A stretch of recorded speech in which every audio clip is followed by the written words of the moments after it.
On July 1st, 1999, as the world buzzed about the new millennium and the com bubble peaked, a quiet revolution was brewing in Japan. Ordinary housewives, dubbed Mrs. Watanabe, began venturing into foreign exchange trading, motivated by a desire to protect their family's finances. In the late 1980s, Japan's economy was booming, but the 1990s brought a crash that marked Japan's lost decade. In response, the Bank of Japan lowered interest rates, but even then, people struggled with low returns on their savings. Seeing little growth in their bank accounts, Mrs. Watanabe and other housewives turned to forex trading, speculating in financial markets to boost their family savings. Their rise marked the beginning of a significant movement that would shake up global finance. Exploring the dynamics of carry trading. Picture yourself as a Japanese housewife named Mrs. Watanabe. You handle your family's money and want to invest it wisely. But when you look around, you notice that there aren't many appealing options available at home. The interest rates are so low that keeping your money in a savings account feels pointless. It just sits there without growing. This is the situation Mrs. Watanabe found herself in. Her savings were growing too slowly in Japanese banks, so she decided to get creative. She thought, why not borrow money in Japan, where it's cheap, and then lend it out in a place where I can earn more interest? This clever idea is known as the carry trade, and that's exactly what Mrs. Watanabe did. In a carry trade, you borrow money in a currency with low interest, like the yen, and use that money to invest in another currency that offers higher interest, such as the Australian dollar. You get to keep the difference in interest from your investment in the foreign bank. Imagine living in a world where fruits are used as money. If you deposit 100 apples at the Apple City Bank, they give you 1 extra apple each year. But then you notice that the Orange City Bank gives you 5 extra oranges every year for every 100 oranges you deposit. So you decide to trade your apples for oranges, collecting those extra fruits annually. That's what Mrs. Watanabe did. She borrowed Japanese yen at a low interest rate, exchanged it for a currency with a higher interest rate, and made more money. The difference in interest rates became her profit. Just like that, Mrs. Watanabe became a pioneer in a financial revolution, all from her kitchen table. This marked the start of the Mrs. Watanabe carry trade, a smart financial strategy that soon caught the world's attention. A deep dive into the Russian financial crisis. Life was looking great for those involved in the carry trade, and it wasn't just a handful of people. The news spread quickly, and soon thousands of Mrs. Watanabes across Japan were jumping on board. The carry trade became the hottest trend in town, and it felt like the good times would never end. According to the Financial Times, over half of Japanese households' assets are held in cash and bank deposits. This is unusually high compared to only 14% of American households' assets and 37% for Europeans. However, it's important to remember that there's no such thing as completely risk-free profits. Just like the highest swing at the playground can provide an amazing ride, it can also be terrifying if things go wrong. In 1998, a storm hit the global financial markets, known as the Russian financial crisis. Russia defaulted on its debts, sending shockwaves through the entire global financial system. Remember the carry trade? Here's the downside. If the yen increases in value compared to the currency where Mrs. Watanabe invested her money, paying back the borrowed yen can result in losses. Unfortunately for Mrs. Watanabe, that's exactly what happened. When the Russian crisis struck, investors became frightened. They hurried to pull their money from risky investments and place it in safer options. One of those safe havens was the Japanese yen. As more people bought yen, its value started to rise.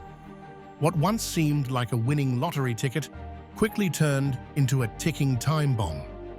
As the yen gained strength, it became more expensive for her to pay back what she had borrowed. The Russian crisis flipped everything upside down. Suddenly, Mrs. Watanabe found herself in the eye of the storm, and her hopes for big returns were dashed by the unexpected rise in the yen's value. The gap between interest rates shrank, and the crisis served as a chilling reminder that even the best strategies can fail.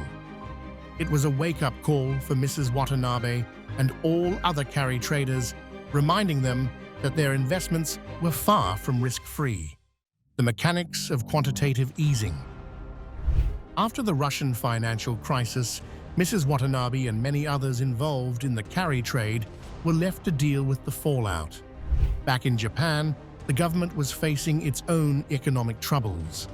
Despite being the first country in the world to introduce a zero-interest rate policy in April 1999, Japan was now battling a new problem: deflation. Deflation occurs when prices in an economy drop, which leads people to hold off on spending because they expect prices to go even lower. To combat this issue, in 2001, the Bank of Japan took another bold step. It became the first country ever to implement a policy called quantitative easing, QE. This practice has since been adopted by central banks around the world, especially during the 2008 financial crisis and more recently during the pandemic. In simple terms, QE is when a central bank, like the Bank of Japan, creates new money and uses it to buy government bonds. These bonds are agreements where the government promises to pay back the borrowed money at a set time and interest rate. This approach injects more money into the economy, lowers interest rates even further, and encourages people and businesses to borrow and spend. It's like adding fuel to a fire to make it burn brighter. For Mrs. Watanabe, this situation was a double-edged sword. On one hand, the even lower interest rates in Japan meant the potential profits from the carry trade were higher. On the other hand, she was still wary of the risks associated with it. The introduction of quantitative easing was a significant moment in Japan's economic history, representing a major shift in the Bank of Japan's approach. For Mrs. Watanabe, it added another twist to her financial journey. As the new millennium began, Japan was still working hard to resolve its economic issues. Yet, despite the risks, the carry trade continued to attract many Japanese retail investors. The chance for higher profits was too tempting to ignore, especially with the yen becoming cheaper to borrow thanks to the Bank of Japan's QE policy. By around 2005, many Japanese housewives started getting involved in online currency trading, and the term Mrs. Watanabe began to gain popularity worldwide. The typical Mrs. Watanabe was in her mid-30s, tech-savvy, and often traded in foreign exchange markets using her own money, family savings, or borrowed cash through margin accounts. Many started with forex trading because it was straightforward for beginner investors. At that time, the media buzzed with stories about the real housewives of Japan. The New York Times interviewed numerous middle-class Japanese homemakers who dabbled in currency trading on the side. In a 2007 article, the Times reported that tens of thousands of married Japanese women entered online currency trading in just a year and a half, managing their trades between household chores or after putting their kids to bed. While many male traders mocked them as kimono-clad Mrs. Watanabes, these women emerged as a powerful force. They used Japan's wealth to influence market prices and left economists baffled, catching the attention of larger players in the financial world.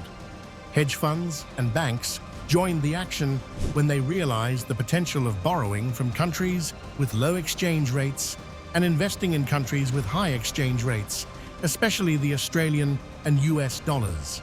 This strategy continued to be profitable, despite academic literature suggesting it should have disappeared.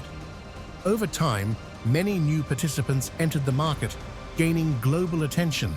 However, not all of that attention was positive. Some financial experts raised alarms about the risks that Mrs. Watanabe and others were taking.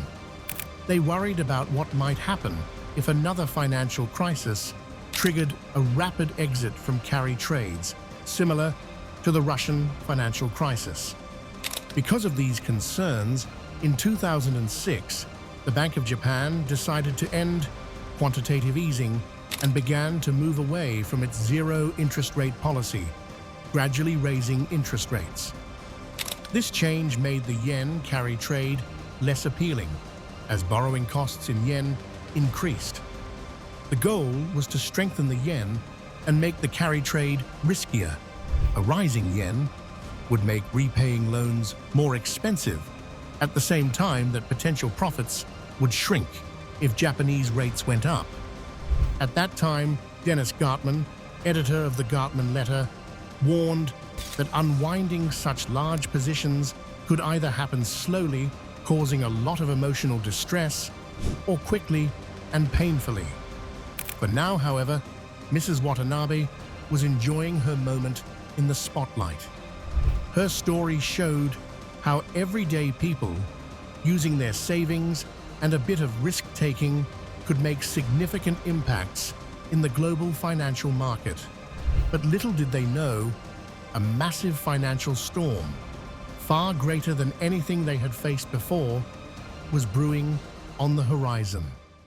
Unraveling the 2008 financial meltdown. The year 2008 was chaotic for the economy, with many people wondering, what's happening down here? Many believed this downturn would be the worst since the recession of the early 1980s.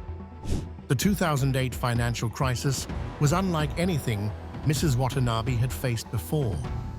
The crisis began in the United States with the collapse of Lehman Brothers, a huge investment bank.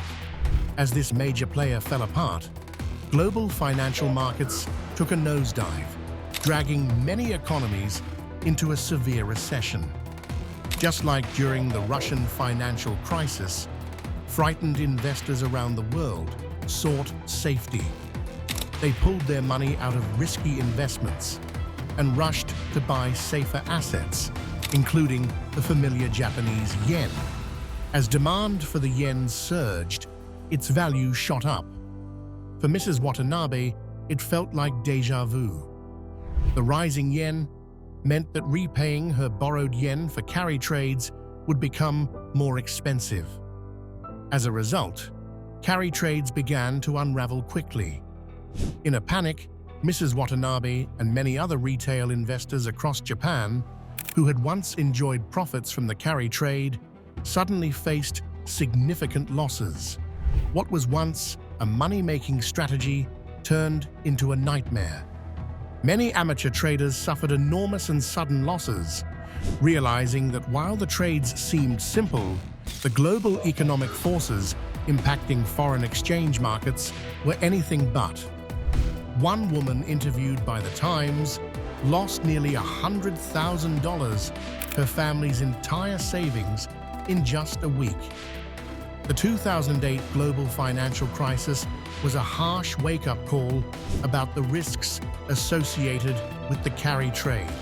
It served as a sobering lesson for Mrs. Watanabe and her fellow traders, making their time in the spotlight feel like a distant memory. The crisis also marked a significant turning point, highlighting how interconnected our global financial system is and how quickly a crisis in one country can spread to others. Navigating the boom in day trading. But Mrs. Watanabe wasn't easily discouraged. Despite her losses, she kept trading, with many people choosing to keep their activities private due to cultural attitudes toward money made from trading. She learned from her experiences and, instead of backing down, became more knowledgeable and disciplined in her investing strategies. After the crisis, Japanese retail investors, including Mrs. Watanabe, began to change their financial direction. They moved away from carry trades and started exploring new investment options. One of these was day trading. Previously, Mrs. Watanabe had focused on long-term strategies with carry trades, but now she adopted a much more aggressive approach with day trading. As the New York Times noted, one reason Japanese homemakers can influence markets is that they control the nation's $12.5 trillion in household savings.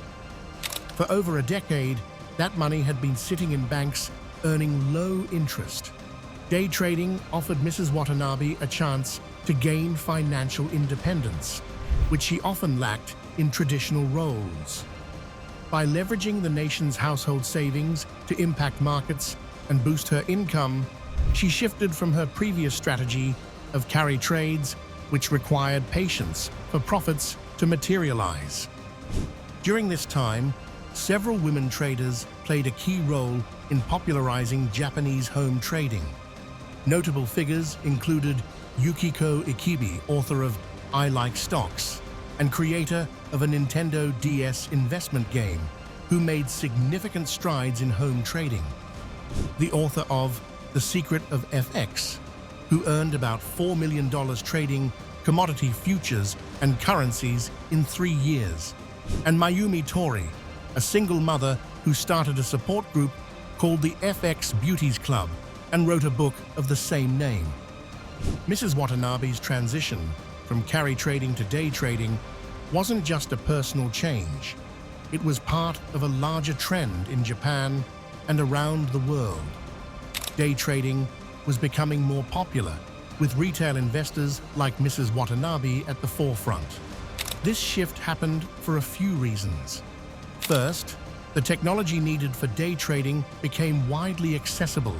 With just a computer and an internet connection, anyone could trade from home.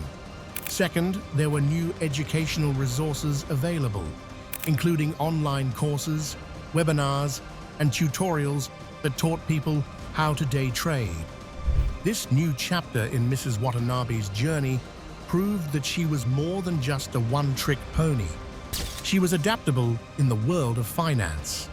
While day trading came with its own challenges and risks, it also opened up fresh opportunities for growth. Abenomics. Fast forward to 2013, and the Japanese economy was at a crucial point.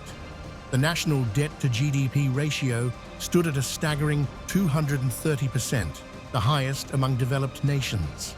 For nearly 2 decades, deflation had been a major issue, with prices and wages continually declining.